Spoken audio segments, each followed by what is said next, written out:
refleja su amor y lealtad.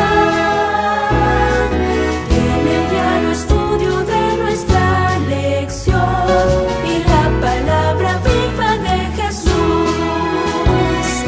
Sí, diariamente estudiaré mi lección con fidelidad, oración y fe.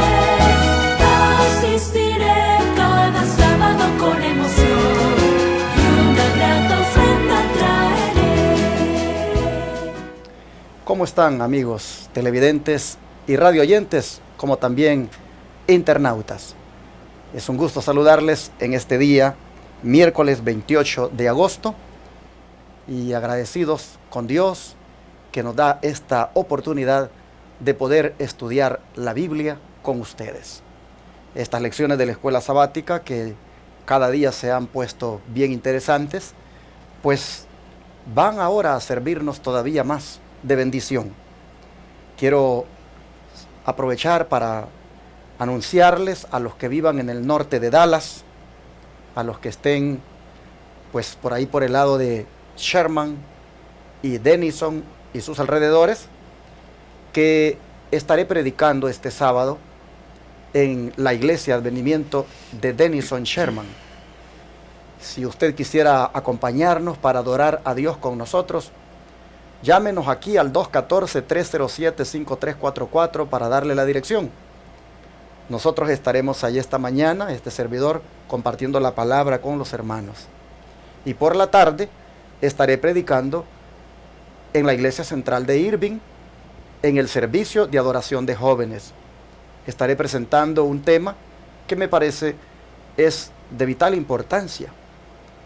E invito, por lo tanto, a todos los que vivan en sus alrededores y en Irving, que son televidentes y radioyentes, que vengan a nuestra iglesia Advenimiento del Séptimo Día de los Tres Ángeles este sábado a partir de las 6 de la tarde en adelante, para que podamos adorar al Señor y poder también estudiar este tema que deseo compartir con ustedes.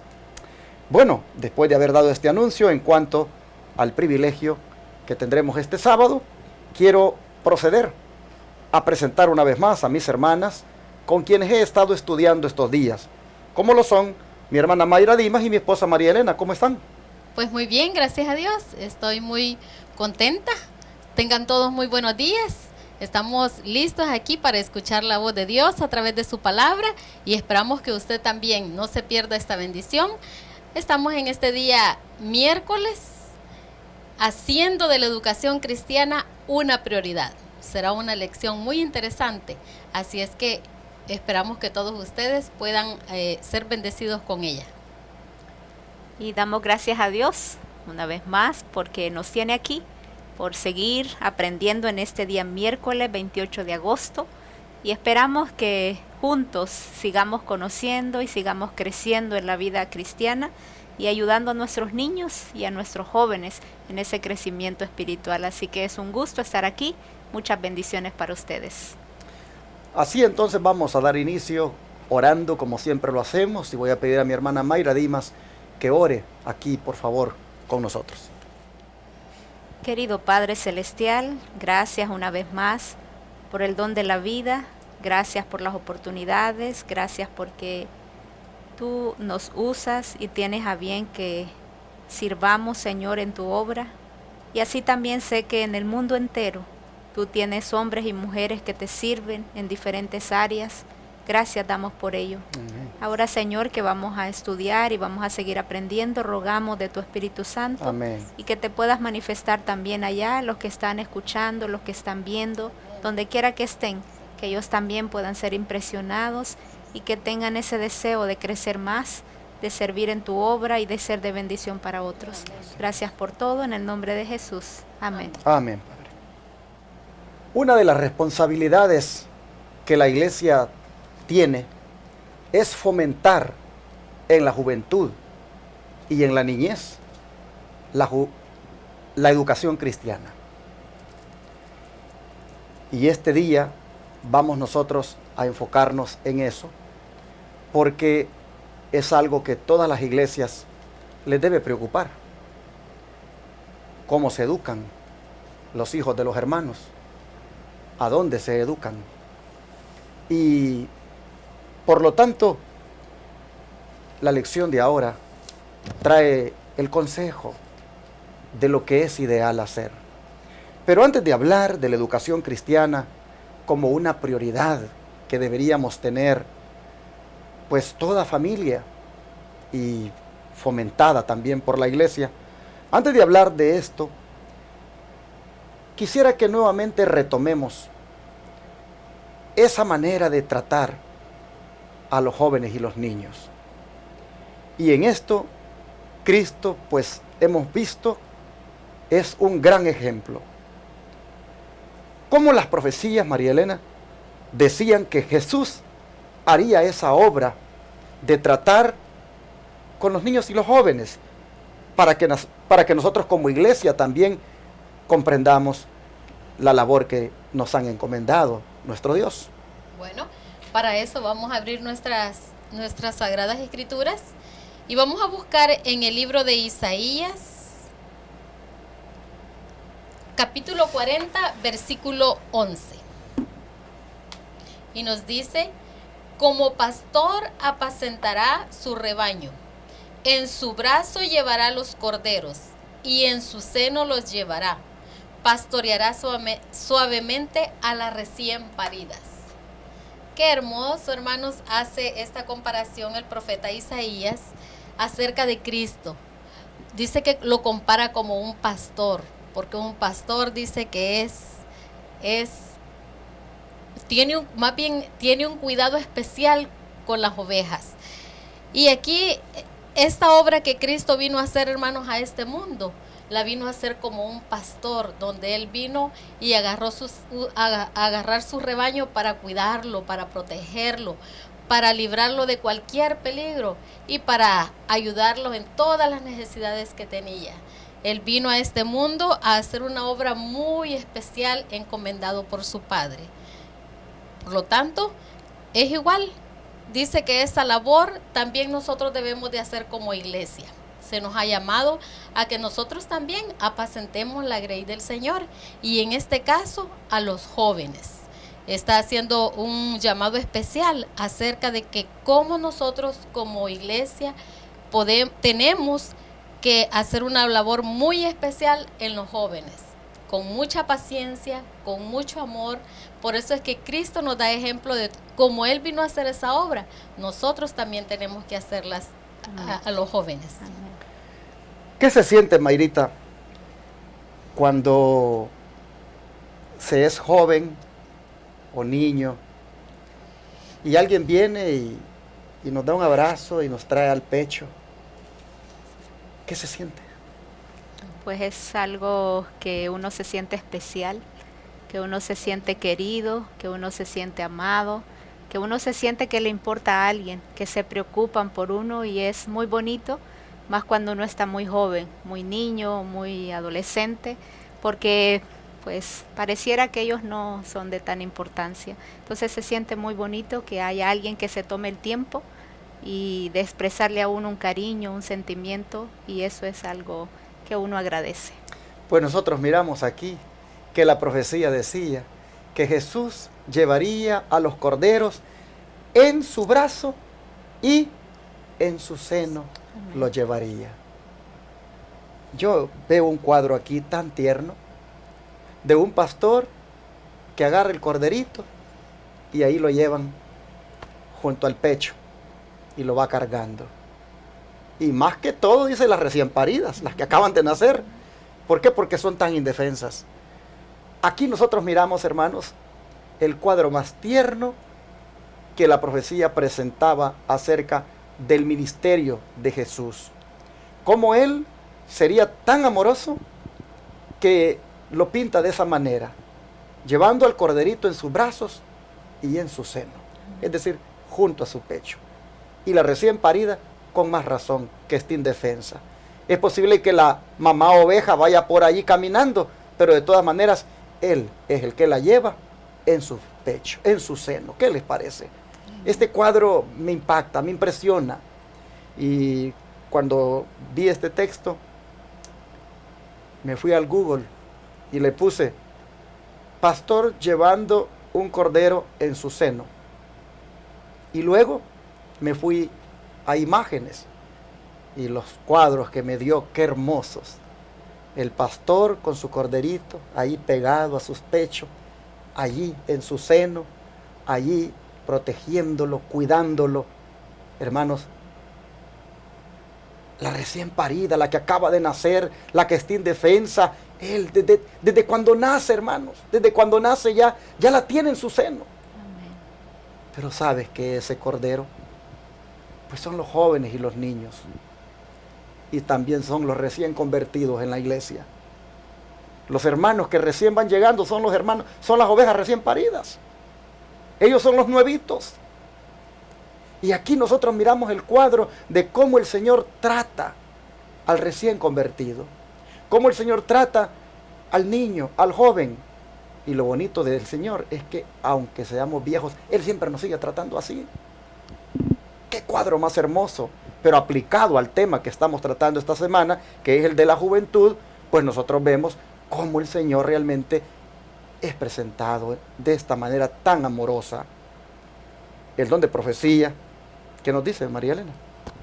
Bueno, en el libro Obreros Evangélicos, en la página 220, nos dice: los jóvenes necesitan algo más que una atención casual, más que una palabra de aliento ocasional.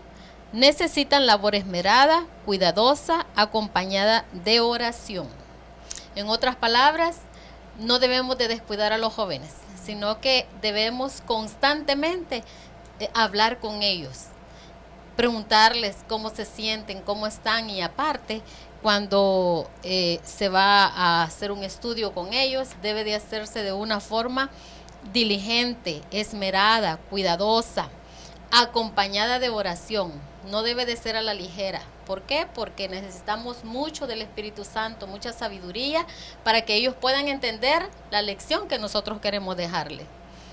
Nos sigue diciendo que únicamente aquel cuyo corazón está lleno de amor y simpatía podrá alcanzar a aquellos jóvenes que son aparentemente descuidados e indiferentes. No todos pueden ser ayudados de la misma manera. Dios obra con cada uno conforme a su temperamento y carácter, y debemos de cooperar con Él. El Señor, hermanos, nos ha formado a cada uno de nosotros de manera diferente, ¿verdad? Dice que cada uno tenemos un carácter completamente diferente, pensamiento diferente, y necesitamos nosotros aprender cómo llegar a ellos para poderles ayudar en sus necesidades, para poder entenderlos. Y para eso, pues igual, como hemos dicho, necesitamos mucha oración, mucha paciencia, mucha humildad para poder ayudarles. Y nos sigue diciendo: muchas veces aquellos que nosotros pasamos por alto con indiferencia, porque los juzgamos por la apariencia externa, tienen en sí el mejor material para ser obreros y recompensarán todos los esfuerzos hechos para ellos. Debe de dedicarse más estudio al problema de cómo tratar con la juventud, más oración ferviente. Bueno, este es un buen consejo, hermanos. Necesitamos orar mucho, ser fervorosos en la oración, pedir dirección y sabiduría a nuestro Dios para poder trabajar con nuestros jóvenes, porque dice aquí que hay unos jóvenes que nosotros los podemos ver que están así como con indiferencia dentro de la iglesia. Podemos verlos, muchas veces decimos, no, es que están como más afuera de la iglesia que adentro, pero muchas veces cuando nosotros hablamos con esos jóvenes y los integramos a que ellos trabajen adentro de la iglesia y les damos una participación, muchas veces ellos se desarrollan mucho mejor que los que están, se supone, mejor que ellos, digámoslo así. Entonces, no por las apariencias debemos de juzgar a los jóvenes, hermanos, sino que más bien debemos de hablar con ellos para ver cuáles son sus necesidades, cómo son sus pensamientos, y de esa manera, a través de la oración, poderles ayudar a ellos. Interesante. Mayrita, usted estudió en un colegio cristiano, ¿verdad? Sí. ¿De qué grado a qué grado estuvo ahí? Pues desde el segundo grado hasta el bachillerato, la high school que dicen aquí. Ok. ¿Siempre usted escuchó de que estudiar en un colegio cristiano era mucho mejor que estudiar en un colegio no cristiano? Sí, claro que sí. Siempre se nos había dicho y se nos había enseñado de que una educación cristiana pues hay principios y todo el trato y todos los que están ahí pues es de mejor calidad, podemos decirlo, y todo es diferente, todo cambia y lo pude experimentar cuando tuve que ir a la universidad. Todo era totalmente diferente, tanto la conducta de los alumnos como de los maestros. Pero esos principios o esos fundamentos o bases, a usted ya cuando ya fue a otro lugar, pues la tenían ya, como dicen, bien formada. Claro que sí, así que esos principios es difícil que se rompan, es difícil que uno pueda cambiar porque están ahí bien sólidos, bien fundados y porque cuando uno puede ver el contraste de lo que a uno le han enseñado, de lo que uno ha experimentado y uno mira el cambio en los demás, uno dice verdaderamente debo de seguir la línea que me enseñaron porque uno mira a otras cosas y uno mira el contraste, así que esos principios es difícil que se rompan a menos de que de verdad uno, no sé qué le pase, pero uno puede notar que eso es bien difícil que se rompa. De eso trata, hermanos, la segunda parte de la lección de hoy, de fomentar en alguna manera la educación cristiana en los jóvenes de la iglesia. Y va ahora la lección a dar algunos consejos a los padres que aspiran a que su hijo estudie en un colegio cristiano. Lo primero es que una escuela cristiana tiene, hermanos, pues que basarse en un principio. Y ese principio lo debe mantener en alto porque ese es el que va a guiar a los jóvenes en toda su etapa estudiantil.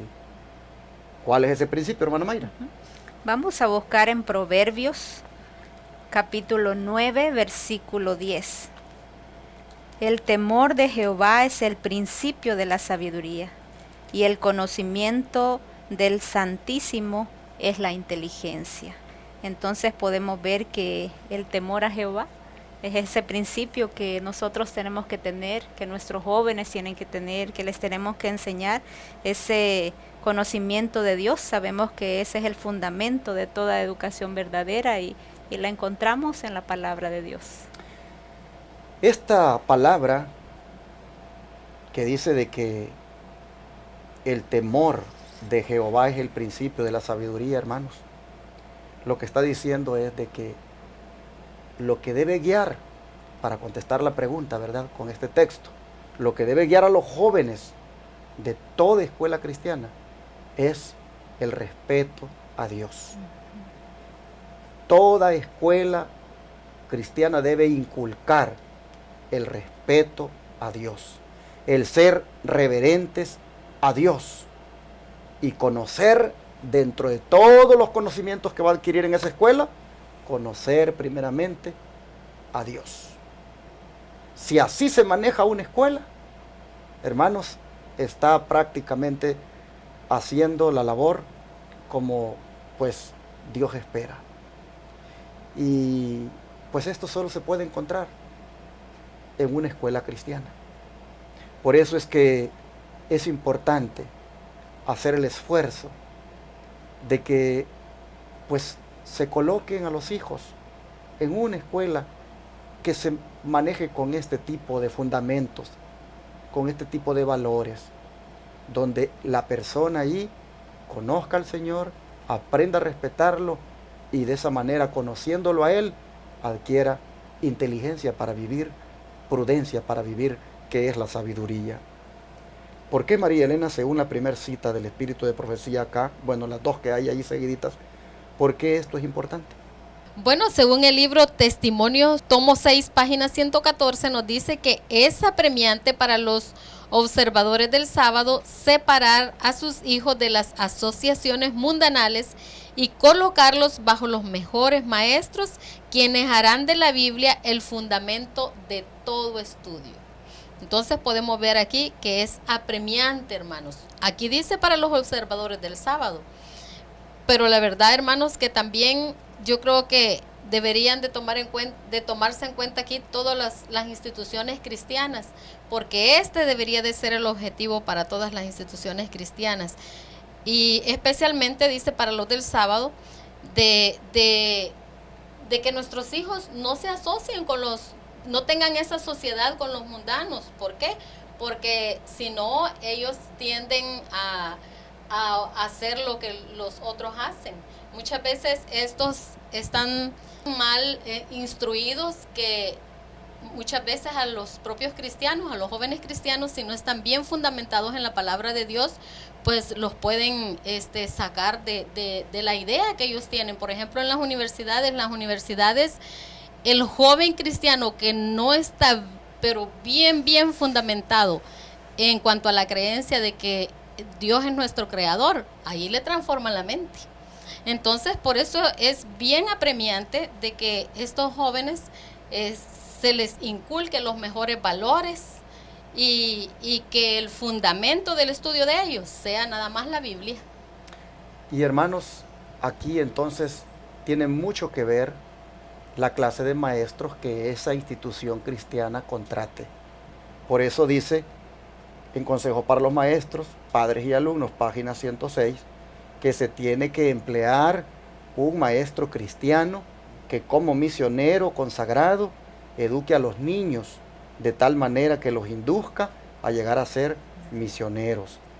De preferencia, hermanos, cuando se coloca un maestro cristiano como misionero consagrado, hermanos, esto va a traerle más bendición al colegio, a la escuela. Prácticamente esta viene a ser como la crisis hoy en día de la educación cristiana, porque no todos los maestros pues tienen ese nivel de consagración que se espera. Hoy, aunque lleve el nombre de cristiana, la educación que se dé en una escuela, uno necesariamente tiene que ver ahora cuáles son los maestros que están allí. Si esos maestros también son temerosos de Dios y también ellos son cristianos. Y que no esté solamente contratado porque pues es graduado como maestro y está más bien haciendo el trabajo porque quiere vivir de eso.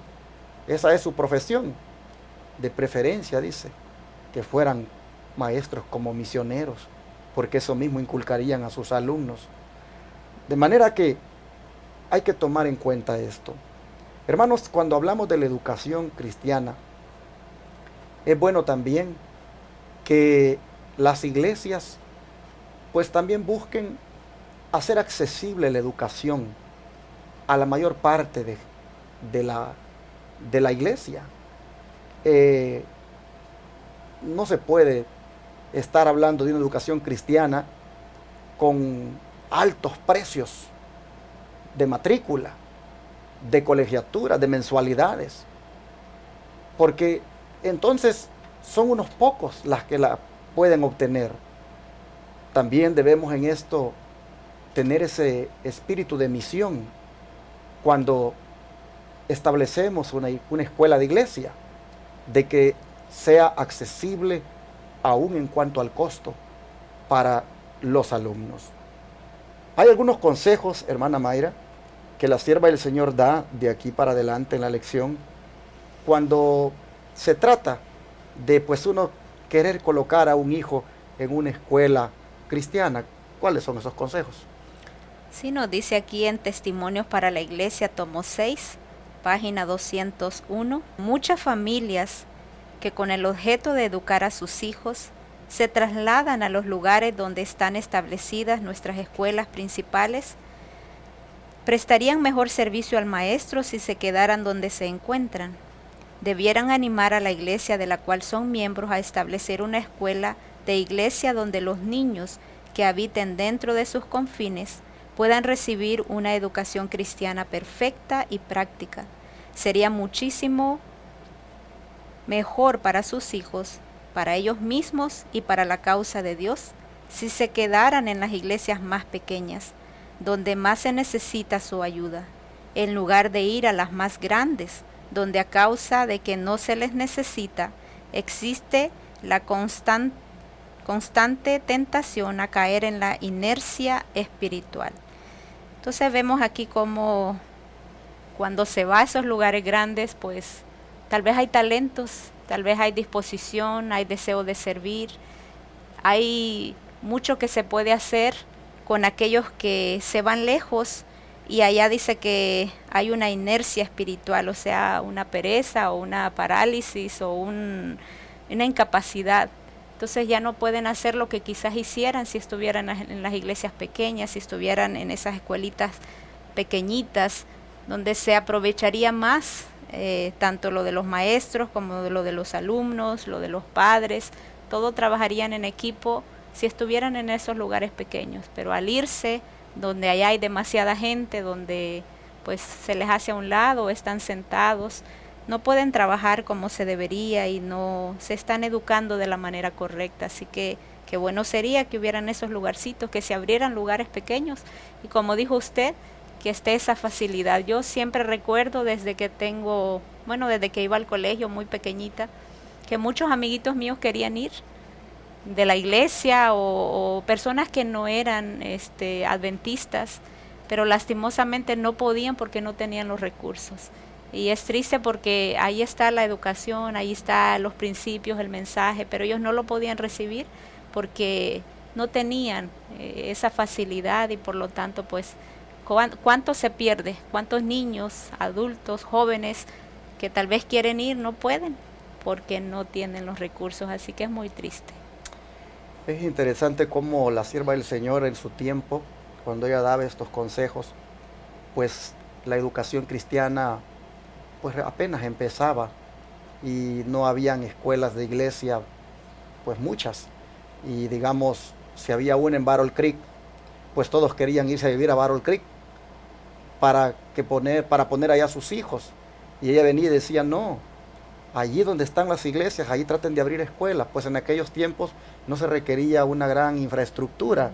En un salón con un maestro, ahí se juntaban todos los niños según las edades, no sé cómo, pero no había lo de ahora, ¿verdad? Que tiene que haber separado por edades. Ha cambiado el sistema educativo hoy, pero en ese tiempo era más fácil. Entonces ella decía, no vengan, como quien dice, no vengan hasta aquí a Battle Creek todos a querer vivir aquí, porque aquí está la escuela, digamos, la única que hay, porque lo que va a suceder es de que, lo voy a decir en mis palabras, van a convertir esto en una colonia adventista, todos van a estar aquí y por último van a caer en la inercia espiritual porque los talentos pues no se van a saber aprovechar. Busquen mejor, decía ella, que hayan escuelas de iglesia y allí de esa manera desarróllense. Así aconsejaba la mensajera del Señor, y eso se puede ver hasta en las universidades hoy en día. Me recuerdo allá en El Salvador, mucha gente moviéndose a Costa Rica. ¿Por qué? Porque allá estaba la Universidad Adventista. ¿Por qué no hacer una universidad en El Salvador? Claro. Pero no, todos quieren irse a Costa Rica, Texas, todos quieren venirse a vivir aquí a King, y ahí hay una colonia adventista en King, casi todo el pueblo es adventista. Pero ¿por qué no hacer otra universidad en Texas? De manera que tal vez que haya una por allá por el valle. Entonces la hermana Güey lo que estaba era exhortando, fomentando de que se establecieran instituciones mejor, pues como dicen, escuelas de iglesia en ese tiempo. Puse el ejemplo de King como un ejemplo donde la gente se mueve a esa ciudad porque ahí está la universidad. Lo mismo ocurría con las escuelas donde pues habían pocas en ese tiempo y todo el mundo quería irse a vivir a donde estaba la escuela. Ella dice, no, hagan escuelas de iglesia, porque de esa manera van a ser mejor educados sus hijos. Bueno, pero la parte final dice que hay una gran bendición con esas escuelas de iglesia. ¿Por qué razón, María Elena?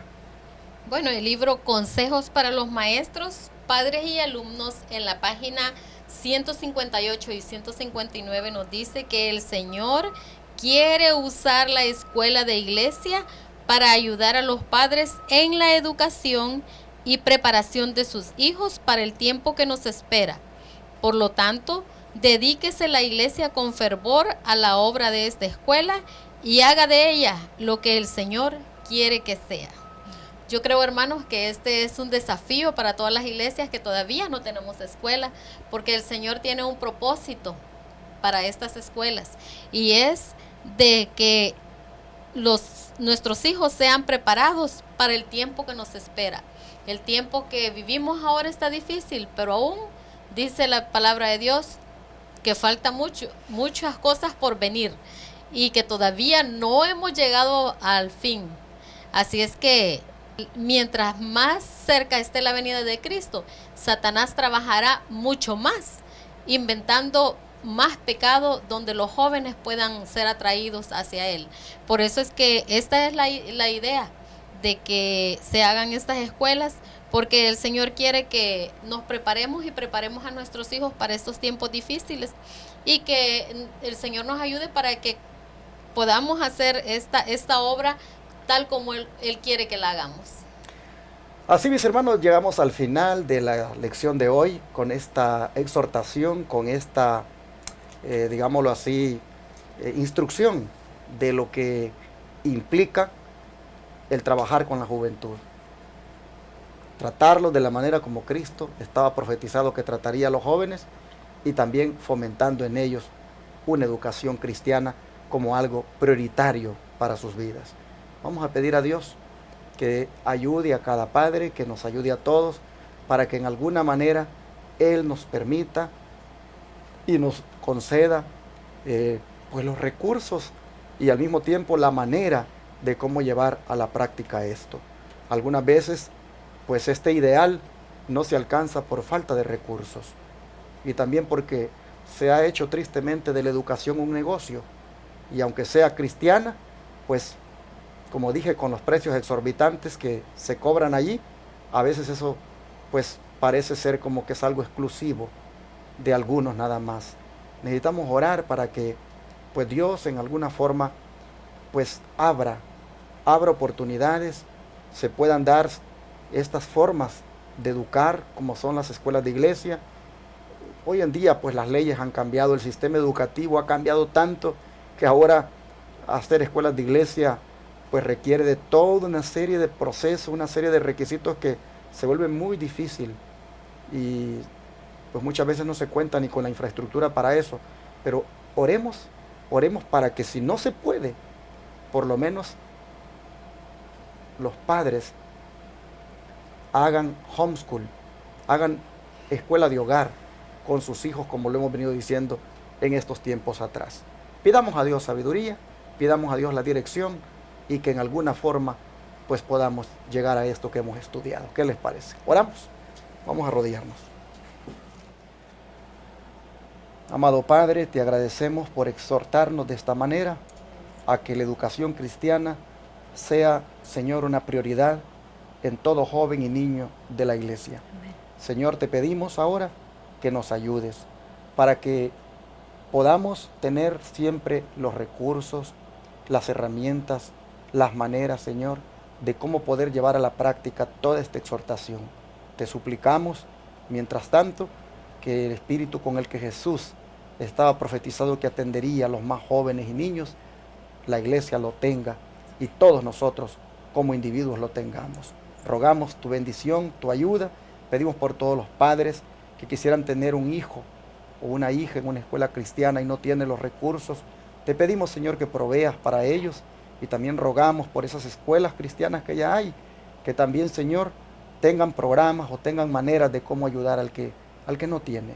Así, Padre, en tus manos de amor ponemos estas peticiones en el nombre de Jesús. Amén.